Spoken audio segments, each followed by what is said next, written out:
Hello everyone. Now in this session we are going to discuss about a very interesting topic and it is related to our day-to-day life, right? And it is nothing but the microbes in human welfare. So now here we have to discuss what all microorganisms would be giving us a benefit that we have to discuss here. But then till now we have heard in terms of bacteria, viruses, some are the fungal members, algal members, these are the microorganisms. Besides macroscopic मतलब huge plants and animal, हमारे surrounding में microorganisms भी रहते हैं. And these microorganisms could be like viral members, virus हो सकते हैं, could be a bacteria, could be a protozoan, maybe some sort of छोटे छोटे माइक्रो ऑर्गेनिजम्स हो सकते हैं, वायरॉइड्स हो सकते हैं, प्रियॉन्स हो सकते हैं. ये सारी चीजें हमने 11th स्टैंडर्ड में पढ़ी है. But the point is that some are the microorganisms are useful for us. वो हमारे लिए यूजफुल होते हैं और हम उसको बहुत जगह पे डे टू डे लाइफ में यूज करते हैं. वो हमें आज पढ़ना है. But here we have to understand these are the microbes. They have a potential to survive in any kind of habitat. Some of the microbes can be like 100 degree temperature से ज्यादा जगह पे survive करते हैं. Some are like deep under the soil survive कर लेते हैं. So ये जो microbes है, they are like spread everywhere on the earth and basically these are the, उसमें से कुछ ऐसे हैं जो कि हमारे लिए useful है, कुछ ऐसे हैं जो हमारे लिए harmful है. But then today we have to discuss those microorganisms, these are useful for us. ठीक है. सो ये चैप्टर काफी इंपॉर्टेंट है. इसमें से चीजें आपको थोड़ी सी रटनी पड़ेगी, इसलिए ये चैप्टर मैंने चूज किया सो दैट आपको इनफ टाइम मिले for the preparation of this chapter. This chapter is very important when it comes to the board exam. Board में 1 मार्क्स या 2 मार्क्स के क्वेश्चंस इसमें पूछे जाते हैं. हम जब बोर्ड पेपर का एनालिसिस करेंगे तब आपको पता चलेगा, लेकिन मैं अभी से आपका माइंडसेट प्रिपेयर कर रही हूँ. And at the same time NEET में भी काफी क्वेश्चंस पूछे जाते हैं. Now here is the chapter. ये जो चैप्टर है ये मैं स्टेट बोर्ड एंड एनसीईआरटी दोनों मिक्स करा के यहाँ आपको पढ़ाऊंगी सो दैट आपको कंफ्यूजन तो ना ही हो, बट कोई भी बुक से क्वेश्चन आया तो आप उससे आराम से डील कर सकते हो. दोनों बोर्ड के बच्चे ये वीडियो देख के दोनों बोर्ड के बच्चों को बेनिफिट होगा.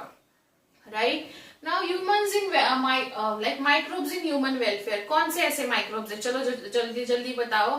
आप डे टू डे लाइफ में कहाँ ये माइक्रोब्स का यूज देखते हो, कहाँ देखते होंगे. May be you must have seen, आपकी मॉम जब मिल्क का कन्वर्जन कर्ड में करती होगी तो वो ऐसा नहीं है कि आपने मिल्क रख दिया और वो अपने आप कर्ड हो गया. होता है क्या? ऐसा नहीं होता है. सो हमको उस मिल्क में इनोकुलम मतलब थोड़ा सा कर्ड डालना पड़ता है. थोड़ा सा लाइक यू कैन से बस लाइक आप थोड़ा सा ड्रॉप भी डाल दोगे तो भी it would be in the curd conversion हो सकता है. इनफैक्ट मोस्टली जब आप इडली या फिर डोसा का बैटर बनाते हैं हम, तो उसको भी आपको ओवरनाइट रखना पड़ता है और वो फर्मेंटेड होता है, तभी वो इतना टेस्टी इडली डोसा बना पाएगा. राइट जैसे जलेबी के लिए भी उसका बैटर फर्मेंटेड होना चाहिए. सो ये फर्मेंटेशन जो मैं वर्ड यूज कर रही हूँ, the fermentation word has to do something with the microbes. Microbes ये होते हैं. Even our body also has a number of microbes. कुछ यूजफुल होते हैं और अगर हार्मफुल होते हैं तो हमको डिसीज कॉज करते हैं. सो यूजफुल बैक्टीरिया हमारे गट में होते हैं, इंटेस्टाइन में होते हैं. They are very good for our digestion.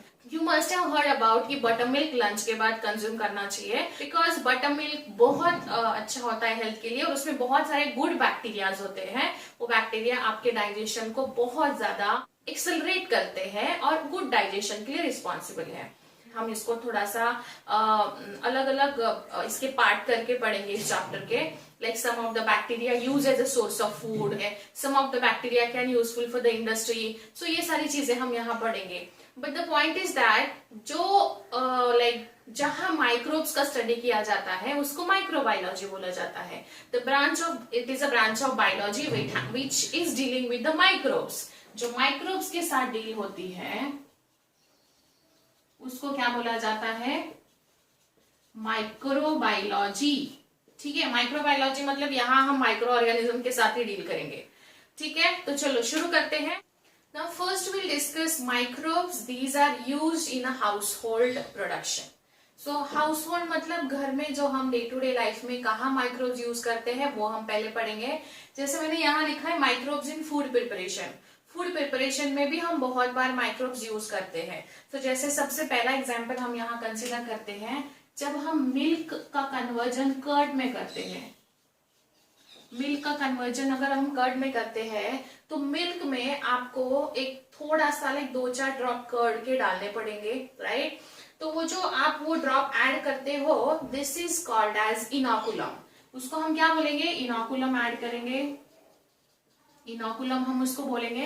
And when we are adding inoculum, milk का कन्वर्जन कर्ड में आफ्टर सम टाइम हो ही जाएगा, ठीक है, जिसको मराठी में हम विरजन बोलते हैं। मराठी त्याला आपण विरजन म्हणतो, right. So basically the point is, जब मिल्क का कन्वर्जन कर्ड में होता है तो वो बिकॉज ऑफ बैक्टीरियाज होता है।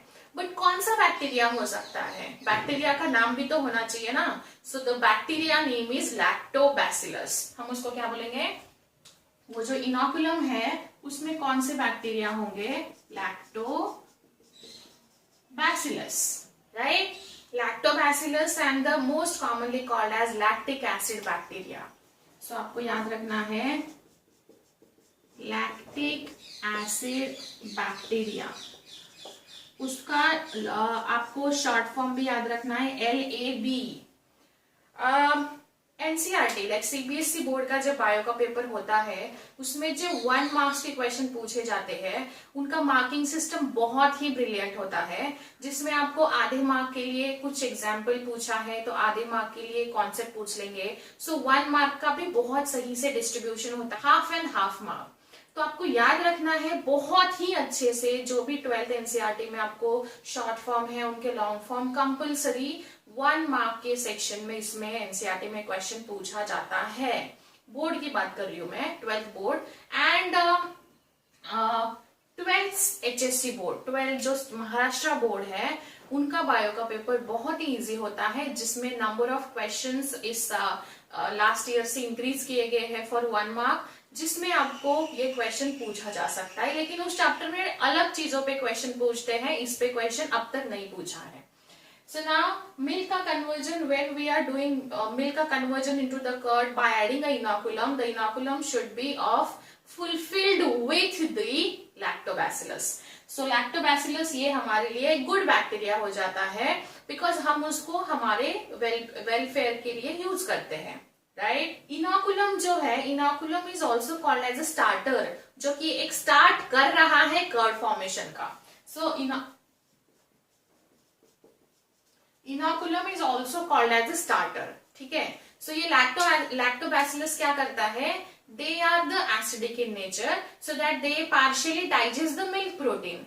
सो ये लैब करता क्या है, लैब प्रोड्यूसेस एसिड और ये कोएगुलेट एंड डाइजेस्ट करता है मिल्क का protein. So it coagulate and digest the partial milk protein. Partially it digests and coagulate the milk protein. And in that way हम लोग मिल्क का कन्वर्जन कर्ड में करते टाइम उसका न्यूट्रिशनल क्वालिटी भी एनहांस करते हैं, ठीक है। तो अगर आप यहाँ अगला स्टेज होगा, कर्ड का हम बटर मिल्क बनाएंगे। कर्ड का हम बटर मिल्क बनाएंगे, जिसको हम छाछ बोलते हैं और मराठी में अपन त्याला ताक म्हणतो, राइट। सो बेसिकली कर्ड का कन्वर्जन जब बटर मिल्क में होता है तो कर्ड में हम थोड़ा सा पानी ऐड करके उसको पानी ऐड करके डाइल्यूट करते हैं, राइट। सो जब हम कर्ड का कन्वर्जन बटर मिल्क में करेंगे पानी ऐड करके, तो उसकी न्यूट्रिशनल क्वालिटी एनहांस हो जाती है and the nutritional quality is enhancing in terms of vitamin B12। So vitamin B12 से कर्ड का कन्वर्जन बटर मिल्क में होता है, तो विटामिन B12 का जो न्यूट्रिशनल फैक्टर है वो ऐड किया जाता है and basically it is good for our digestion. At the same time this bacteria also checks the disease causing bacteria in our body. So ये good bacteria होते हैं, gut bacteria होते हैं। So these are the good bacteria जो हमारे body में जाके digestion accelerate करेंगे, at the same time हमारा digestion smoothly कराएंगे and vitamin B12 का enhancement करके उसका हमको benefit देंगे। सो आपका होमवर्क ये है, you have to tell me the importance of the vitamin B12 in our body. आपको मुझे बताना है सो दैट B12 एनहांस होने से हमारे बॉडी में क्या क्या अच्छे फंक्शंस हो सकते हैं। सो ये समझ में आया? दिस इज अ वेरी, बहुत इजी था ये, जो हम डे टू डे लाइफ में हमारे लाइफ में यूज करते हैं। The conversion of milk into the curd by adding a starter और इनोकुलम, एंड कर्ड में थोड़ा सा वाटर ऐड करके now we can make buttermilk, and buttermilk की न्यूट्रिशनल क्वालिटी एनहांस हो जाती है by increasing vitamin B12. So this is the bacteria which is responsible for this. So this is a good bacteria, right? Now at the same time, ये curd का पहला example हमने पढ़ लिया। दूसरा है like for example idli, you can say dhokla, idli dhokla, फिर उसके बाद डोसा, जलेबी एंड नान, ठीक है। और अगर आप ऐड करना चाहते हो तो कमेंट सेक्शन में ऐड कर सकते हो। सो बेसिकली डोसा, इडली, ढोकला, जलेबी, नान, ये जो सारे आपने फूड आइटम्स हैं, इनमें हम लोग फर्मेंटेशन का यूज करते हैं, ठीक है। सो फर्मेंटेशन का यूज करने से ये प्रोडक्ट बहुत अच्छे और टेस्टफुल होते हैं।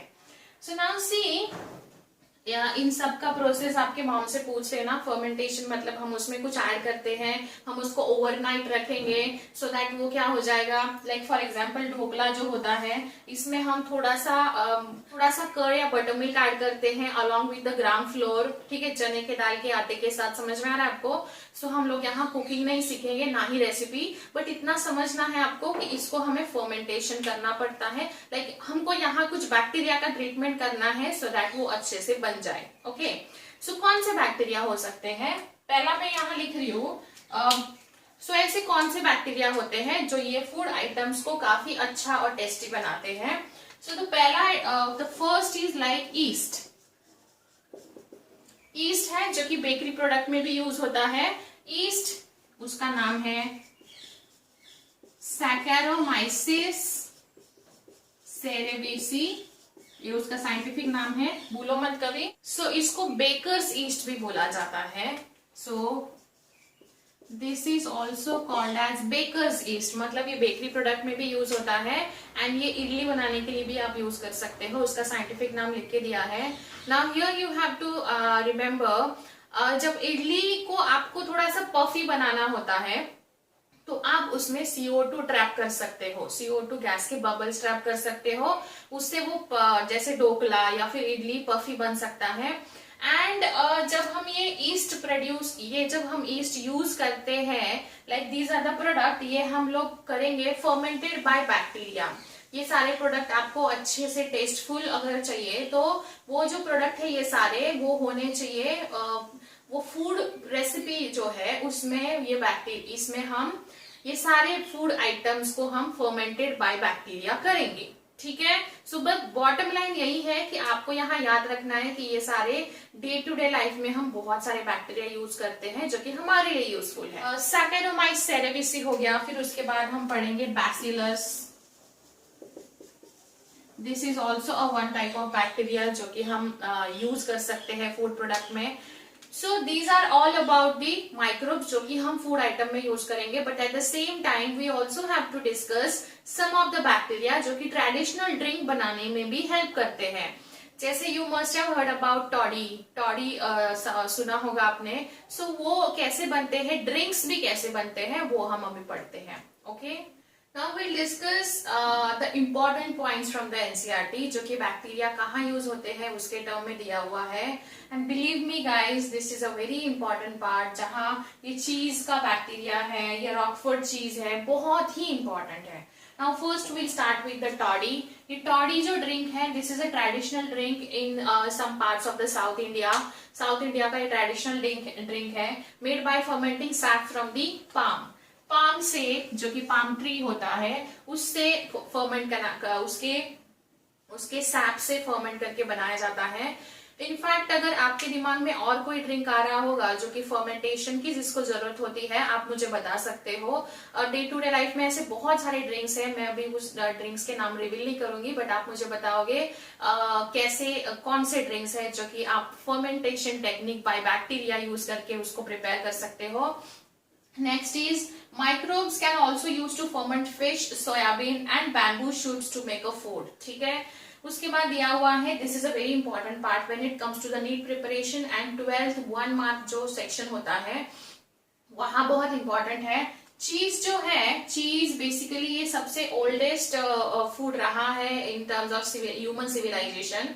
सो चीज अलग अलग फ्लेवर्स के होते हैं, अलग अलग यू कैन से उसमें होल्स होते हैं, उसमें फ्लेवर्स होते हैं, अलग अलग कलर का होता है, and this is all because of some kind of you can say treatment on that cheese, इसलिए वो अलग अलग फ्लेवर का होता है, अलग अलग टेस्ट का होता है, राइट।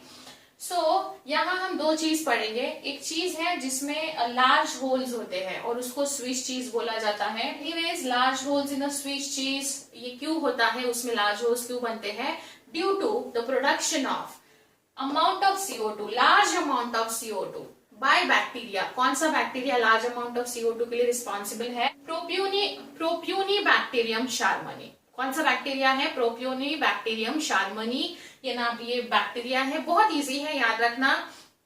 सो याद रखिए, ये शार्मनी नाम का बैक्टीरिया CO2 लार्ज अमाउंट में प्रोड्यूस करता है, इसीलिए वो जो चीज है उसमें होल्स जो है वो बड़े हो जाते हैं, and this is called as Swiss cheese. ठीक है, ओके। सो ये आपको याद रखना है। और दूसरा है रॉकफोर्ड चीज। दो चीज के टाइप्स दिए हुए हैं एनसीईआरटी में। रॉकफोर्ड चीज में जो है ये राइपन किया जाता है bye growing a specific fungi on them. Fungi grow किया जाता है और वो फंगाई उसमें एक फ्लेवर ऐड करता है जो कि फ्लेवर काफी टेस्टफुल होता है। So which gives them a particular flavour. Flavour के लिए हम उस पर फंगाई ग्रो करते हैं। Now you have to tell me वो स्पेसिफिक फंगाई है उसका नाम क्या है। अभी मैं आपको नहीं बताऊंगी, कुछ होमवर्क भी आपके पास होना चाहिए। So you have to tell me कौन सा फंगाई है वो यहाँ यूज होता है। ओके, तो ये हमने पढ़ लिया some of the microbes, they are useful in the food production. अभी हम पढ़ेंगे some of the microbes use as a food source. Food source भी तो यूज हो सकता है ना माइक्रोब्स का। Okay, now we have to discuss microbes as the source of food. Microbes हैं जिन पे कुछ bodies grow होती है और उनको हम as a source of food use कर सकते हैं।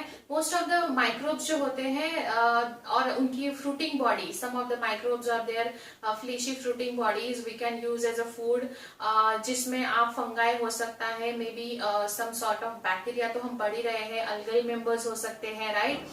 So now here we have to understand like जो कि यहाँ मैंने मशरूम्स के एग्जाम्पल लिखे हुए हैं। मशरूम्स एंड ट्रफल्स जो होते हैं they are directly as a source of food. ठीक है, so they are directly used as a food, but then आपको थोड़ा सा 11th स्टैंडर्ड में प्लांट किंगडम में जाके अगर आप थोड़ा सा रिवाइज करोगे तो हमने पढ़ा हुआ है बैसिडियोमाइसिटीज। ठीक है, so it belongs to the basidiomycetes fungi. So mushroom is nothing but the fungi, right.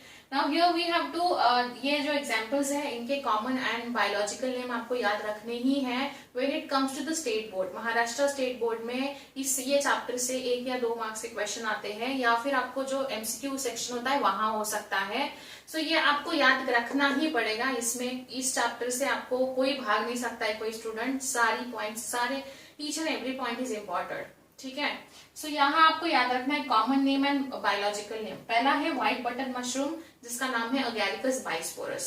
ठीक है, पैडिस्ट्रॉ मशरूम वॉल्वोरिएला वॉल्विशिया, एंड प्लूरोटस जो ऑयस्टर मशरूम जो है which is a Pleurotus. So these are the edible one. ये एडिबल मशरूम है जो कि हम खा सकते हैं, बट नेचर में कुछ ऐसे भी मशरूम अवेलेबल है जो कि हम नहीं खा सकते हैं, they are the poisonous one. जैसे आप अगर कभी घूमने जाते हो, बाहर ट्रिप पे जाते हो तो देखा होगा आपने कई बार कोई बारिश के सीजन में थोड़ा सा वो वुड लॉग्स होते हैं, बड़े बड़े ट्री होते हैं, उनके स्टेम के नीचे आता है, इवन घर के छत पे आ जाता है। सो वो अलग अलग कलर के होते हैं, बहुत ही ब्यूटीफुल डिजाइन के होते हैं। तो वो जो होते हैं, like not all mushrooms are edible, some of them are you can say poisonous. जो पॉइजनस होते हैं, some mushrooms are poisonous in nature, some mushrooms are poisonous, और पॉइजनस मशरूम्स को टोडस्टूल्स बोला जाता है। So they are the poisonous and they are also called as toadstools. इस पे स्टेट बोर्ड में 1 मार्क्स के लिए बहुत बार क्वेश्चन पूछा जा चुका है। बस टोडस्टूल एक्सपेक्टेड था आपको लिखना, तो आपको समझ में आ रहा है ये बोर्ड प्लस नीट के लिए इंपॉर्टेंट है। आपके नोटबुक में सारी चीजें नोट डाउन करिए, बिकॉज ये चैप्टर में दोनों बोर्ड मिला के आपको ये नोट्स प्रोवाइड कर रही हो और हम यहाँ दोनों बोर्ड के बुक्स मिला के पढ़ रहे हैं। ओके, सो ये सारे आप एग्जाम्पल्स आपको याद रखने हैं। जिसने अब तक मशरूम नहीं देखा होगा वो यहाँ देख सकता है। This is a white button mushroom. ये जो व्हाइट बटन मशरूम है ये है मेरे पास आज सो ये व्हाइट बटन मशरूम देखो बटन जैसा ही दिखता है, and this is edible part, जो व्हाइट होता है, जो आपको मार्केट में भी मिल जाता है, जो हम खा सकते हैं इसके अलग अलग रेसिपीज बना के। सो this is a white button mushroom, like आप यहाँ देख सकते हो ये व्हाइट बटन मशरूम है, ये फंगाई है, बैसिडियोमाइसीटीज का मेंबर है। So this is a white button mushroom, Agaricus bisporus इसका नाम है। अभी जब भी आपको घर में ये दिखाई देगा, जब आप उसको लाओगे खाने के लिए, तो याद रखिए इसको आप क्या बुलाओगे, अगैरिकस बाइस्पोरस। सो ऐसे ही डे टू डे लाइफ में अगर आप याद रखोगे तो आपको ये चैप्टर बहुत आराम से याद रह जाएगा। सो दिस इज अगैरिकस बाइस्पोरस, जो कि बटन मशरूम है, व्हाइट बटन मशरूम, बटन जैसे दिखाई देता है। And this is also rich in nutrient, ये बहुत ज्यादा न्यूट्रिशियस होता है, इसलिए जनरली इसको कंज्यूम करना चाहिए। इसमें हाई अमाउंट ऑफ प्रोटीन होता है, लो कैलोरी होता है, इसमें वाटर कंटेंट ज्यादा है, इसमें विटामिन मिनरल्स बहुत अच्छे से लोडेड है। So this is nutrient loaded food, ठीक है। तो ये खाना चाहिए आपने। और यस अगर इसमें भी ये आज हमने क्या पढ़ा, microbes use as a food, ठीक है। सो माइक्रोब्स जहां एज ए फूड हो सकता है, फिर हम उसको अलग अलग डे टू डे लाइफ में यूज करते हैं, ये आज हमने पढ़ा। आई होप आपको ये समझ में आया होगा, ठीक है। If any doubt you can let me know, and see you in next session. Thank you.